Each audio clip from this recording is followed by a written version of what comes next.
Hello and welcome to the Goldfinger Report on Millennium News TV 24/7 Global News Network. And we're here with two gentlemen from the Decriminalize Nature movement. And very excited to hear from the both of you. We have Larry Norris and we have Carlos Plazola here today. And we would like to hear what is plant medicine and why should it be decriminalized? Larry, you want to go? Yeah, I'll start off with this one. I'm sure Carlos can fill in some gaps here. The plant medicines that we specifically speak of are we call entheogenic plants and fungi, plants that have long traditions of use across the planet, oftentimes in personal and spiritual growth, healing, different types of ceremony, things like that.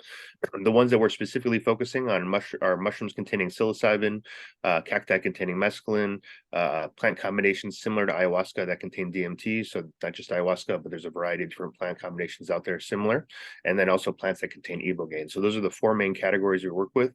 Those are pretty much all the different plants that exist on Schedule 1 in the Controlled Substances Act here in the United States. We didn't focus on Schedule 2 or anything, which is like where the poppy and the coca and other things like that are. We just focused on Schedule 1s. We're also very interested in trying to work with something that could be accessible to people. So most people maybe go through some trial and error, but eventually can learn how to grow something. So we're really making sure that people have the power and the access to have their own healing medicines and not have to be dependent upon pharmaceutical companies or other sort of laboratory sort of synthetics. So we figure if we can work with plants and mushrooms, then everyone can have access and learn to grow with each other and reconnect to nature. So the decriminalization of all those plants and mushrooms is something that we think is really important, not only for personal healing, but also for connection to ancestors, connection to nature, connection to our spirit, connection to our community. And so we figured that if we can help to decriminalize this across the United States, and actually we're have some groups that are opening globally as well, then I think we're not only just changing policy, but we're changing the conversation. And the conversation right now, if you read the media, is all about synthetics. Even CNN posted something recently. Compass Pathways does something for depression with synthetic magic mushrooms, right? And so we're saying, hey, let's stick to nature. Let's do what our bodies have known for a really long time, and let's make sure that we can help people re-engage with their elected officials. I think that's something that people forget a lot about too. Is like we're helping people to get organized and make change happen on the local level. I'm sure Carlos can add some more to that. Yeah, I'll add, we are a multicultural, multi-worldview movement that emerged here in Oakland, which is a really diverse city, not just in terms of ethnicity, but in perspectives and worldviews. Home of the Black Panthers, home of the Hells Angels, home of a lot of justice movements. Environmentalism is very strong here. Environmental justice is very strong, and so all of that is encompassed in this movement, which is really about honoring traditional ways of healing. So these plant medicines date back, in terms of their use, 3,000 plus years in Europe, written documented history, but goes back 10,000 plus years in areas of the world, including Northern Africa, the American continents. And so what we want to do is honor all of those worldviews and the traditional use of these plant medicines, which never should have been criminalized, and enable the emergence of traditional ways of healing with these plant medicines, honor the ancient wisdom keepers and space holders of these medicines, which are indigenous people from throughout the world, and not force these medicines into only being a Western model now that the West has discovered what many nations and communities have been using for thousands of years throughout the world. And so most importantly, and I'm glad you're a global movement, a global channel, because really this is all about honoring the diversity of the people of this globe. It's not just about Westernism, it's also about ancient ways of healing that are embedded in our world, but also in our epigenetics. And reconnecting with these plants is critical for many people to reemerge into their ancestry and healing. That's great. Thank you. Just to allow you to know a little bit about my story as well, is that plant medicine had aided me in healing more than any kind of traditional therapy did. Although the traditional therapy probably helped in the experience as well, to gather knowledge of it. But what I would say is that there are I don't know what I can say about it actually. But it's an honor to have you guys on the show because like really this is something that people don't talk about too much, and when they do, there's a big stigma attached to it, and I think it's kind of sad because these plants can really help people so much, and yeah, Carlos. Yeah, there has been stigmas attached to midwifery in the past. There were stigmas attached to Chinese plant medicine use, herbal medicines. And so the West, and I'm not anti-West, I just recognize its shortcomings, as well as its benefits that it offers the world in its approach to the world as a scientific reductionist approach, which is useful for certain creations of technologies and narrow worldviews. But there are these wonderful things that have happened globally that have emerged from ancient humans understanding the ecosystem they live in and working with the ecosystem. And these are things like midwifery, Chinese plant medicine, yoga, meditation, and these wonderful technologies, including the plant medicine use in terms of the entheogens. And so our intention is to lift these ancient practices up and protect the human right to practice with these plant medicines, psilocybin mushrooms, ayahuasca, iboga, mescaline-containing cacti, so that people can begin to understand how to grow their own in community, harvest their own and share in community in a way that doesn't require commodification, just as you can grow your own vegetables, just as you can grow your own fruits. You can beekeep and grow your own honey, harvest your own honey, and no one's going to interject and say, I'm sorry, you grew too much, or you have to get a permit from the city or the state or the federal government to grow your tomatoes.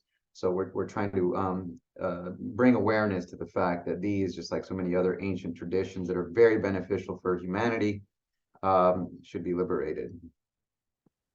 I would say in addition to that too, the destigmatization process has been something that I think kind of falls on the shoulders of all the different work that Carlos is speaking to, but we've seen the change happen so quickly, even just in the last 3 years. And, we always, there's now groups everywhere. So there are now groups everywhere across the US. I think 15 cities have passed this resolution. About probably 50 cities are active, maybe 60 cities now across the US, working at different levels, either doing education to the community. So sometimes there's a parallel track of building community locally. And so getting that word out, doing the destigmatization process, all that type of thing. But conversations are happening now at an amazing pace. We're finding that a lot more people are having, instead of having to go to a city council meeting now and talking about how these plants are beneficial, a lot of times what we're talking about now is how do we make this happen? It's a shift in the conversation, right? And I think that comes with people talking about it openly, normalizing it, talking about their own personal experiences. There's so many powerful personal testimonials of healing, as you mentioned, myself included, Carlos as well, people that have had these profound experiences that shifted their life, shifted their perspective, got them out of ruts, helped, help with a lot of different things. So when you hear those stories, it brings the energy, and you can feel it, and the people can feel it. And so I think that, I recommend to all your listeners, if you're open to this, continue to talk to people. That's the best way we can do it. Just continue to educate. And eventually, people will realize, hey, these are plants that grow out of the ground. These are plants that have been used for millennia. We should be able to access our ancestral sacred plants and things of that nature. So, so I think that's a conversation that I continue to have, because the destigmatization process is happening pretty quickly. Carlos, anything you can add? To the expansion of the movement or the state of the movement, I agree with Larry. The conversation has completely shifted in the last 3.5, 4 years from what is this, what are these, natural medicines, to Yeah, they are. They should be human rights. How do we embed that in legislation? And of course, there's pushback from corporate interests who prefer to create scarcity and monetization and commodification of these. What we like to say is they're not mutually exclusive as long as you don't set limits and you decriminalize entheogens and allow people to grow as they wish in community. Then our movement will continue to emerge because it is the easiest way for people to build relationship with these plant medicines that go back to ancient times. We're now a global movement, so we have groups in South Africa and the UK, groups emerging in Central South America, and so it's only going to get stronger, I think, because it's such a important fabric of of humanity. And if people want to get involved and help out, doesn't matter where you are. Obviously we are more experienced in the US, but we can definitely help give support and insights and resources to people all over the place. As Carlos mentioned, we're a growing global movement now. Reach out at decriminalizenature.org. That's our website. You can contact us there through the contact sheet. We're also on Instagram at Decriminalize Nature, also on Facebook at Decriminalize Nature, and Twitter at Decrim Nature. If you want to contact us through email, we have decriminature@gmail.com. You can contact us there and we can set you up, send you an organizer handbook, and give you the first steps in terms of how to make this process happen in your local town. And I'd love to share, with your audience that the movement is not just about liberation of these ancient ways of healing that come in entheogens, that we call entheogens. The movement is really about a liberation of consciousness, an awakening of consciousness, re-empowering humans to heal themselves through the power of these plant medicines, to be in community, with compassion and cooperation, which is so important for our survival on this planet. And so in many ways, it's an environmental movement, it's an environmental justice movement, it's a justice movement, it's a consciousness movement, because these entheogens really in many ways are tools or portals, are allies in our process of healing. And we encourage people to not think about this in terms of getting a win, like passing it at your council. We do like those wins because it brings more notoriety to the movement. But really, it's about a walk. It's a way of walking. It's a way of sharing information in your community. And that is where the power is. So if you are interested in getting involved and sharing in your community the power of these entheogens, but also the importance of them in our relationship to nature as a human right, then get involved. And it's a walk of lifetimes, if you will, borrowing concept from Buddhism and the Bodhisattva. It's a walk of lifetimes for the liberation of all beings. And it starts with yourself at the end. As you're walking to liberate others, really what you're doing is walking to liberate yourself. So that's what the walk is. So we invite you in, and it's a beautiful journey. Well, thank you so much. Is there anything else we can tell the audience for the last couple of minutes of the program? Yeah, man, I think one thing that we can share is just, like I said earlier, just share your story, get involved, be connected. And I think, what we're seeing now in a lot of some of the scientific research out there is showing a lot of interesting results, but to realize that, they still have methodological challenges and things of that nature as well, like, and as you know, probably from your experiences, we're talking about the sacred and the spirit of them sometimes. And sort of this Western mindset, this mechanistic mindset is so, drilled down to this is good for depression, let's say, right? Terminal depression, or not terminal depression, a treatment-resistant depression or terminal anxiety. Even terminal anxiety is something that's interesting because what are they really treating? They're treating their fear around death. What happens at death? Right. And so somehow these experiences can help us see that there's more. I think one person was quoted saying one of the most profound insights we have is the realization that the soul continues after death. And for someone that thinks there's nothing, which is what the Western mechanistic worldview kind of shows us, okay, you're just neuroscience, you're just neurochemicals, you're just things happening in the brain and lighting up and all that kind of stuff. That can also be depressing because you're like, where's my connection to the world, to spirit, to my consciousness. I'm just I'm a robot, basically, is what that says, right? And so when we see this sort of interesting emergence of this sort of spiritual practice or spiritual experience, or the larger exploration of consciousness or transpersonal dimensions, or however you want to call that, with this sort of mechanistic reductionist worldview, something's got to give. And right now, the methodology of some of those scientific research papers are having trouble. Like, they can't do certain things because how do they measure spirit? So we have to start talking about different types of research, which is more qualitative, more the richness of the experience, more engaging with what the person's feeling and seeing and experiencing, that type of thing. So this is also what's interesting about this general movement, is like, that's happening, that's great. But we know in the community that these other experiences are happening that are talked about in a different kind of way. And I think that's something we need to really engage in our conversations, and not just get so hung up on, oh, hey, the science shows XYZ and that's good that it's doing that. But let's talk about what it, because the person, the N of one, as they say, right? The singular experience of transformation. There's so much there. And, I also do work related to integration, which is helping people after the experience. And it's kind of interesting just to hear all different people's perspectives of consciousness. And if you're going through a particular one singular model that has an understanding or a framework, if your experience is over here, they're going to try and get you back into this framework in order to understand it. And that now might not be the most useful thing. So by decriminalizing and letting people have access, letting culture reemerge, culture that's been eradicated or gone underground for a really long time, but sort of rebuild culture around these experiences, I think we're going to see some really beautiful healing opportunities based in community. Good that other stuff is happening. That's also going to happen.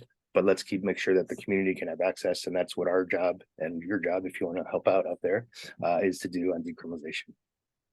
Yeah, to add to what Larry's saying there, the audience, maybe those who have not, for whom this is new, may be wondering, well, what can I expect, and then what do I do with all this once I go into a journey? So, when you're born, you are born with full functioning of so many neurons in your mind, in your brain, and you see the world with awe, and it's, you're experiencing so many stimulations at once, and your brain is just absorbing them. And as you learn to walk on the planet, and as you experience trauma, particularly things that are fearful or that you feel are dangerous to you, your certain neural pathways begin to fire more regularly than others.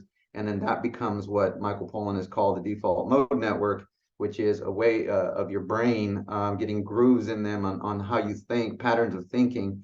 And this is where you might constantly be shifting from fight or flight because of perceived threats in the environment. And particularly as you age, this gets deeper and deeper grooved in your mind. What these plant medicines do is it shuts that off temporarily. It actually, they go into the serotonin receptors of your neurons, and they, for some reason we don't yet understand, they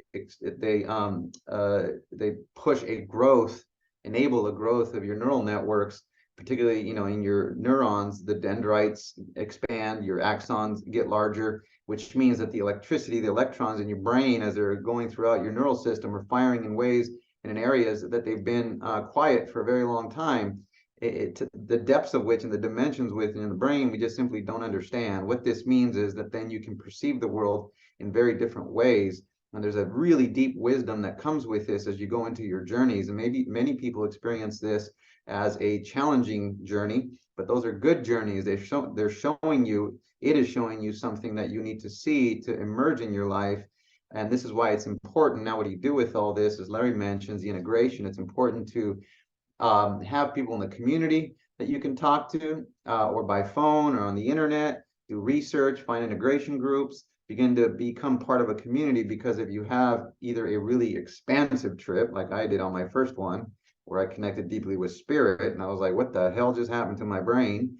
Or you have a very challenging one where you see things that are scary for you, it's important to have people to sit with. But keep in mind, all of this is good to sit with, because what's happening is you're experiencing things that are embedded in your consciousness that if you want to heal and grow, it's important to grapple with.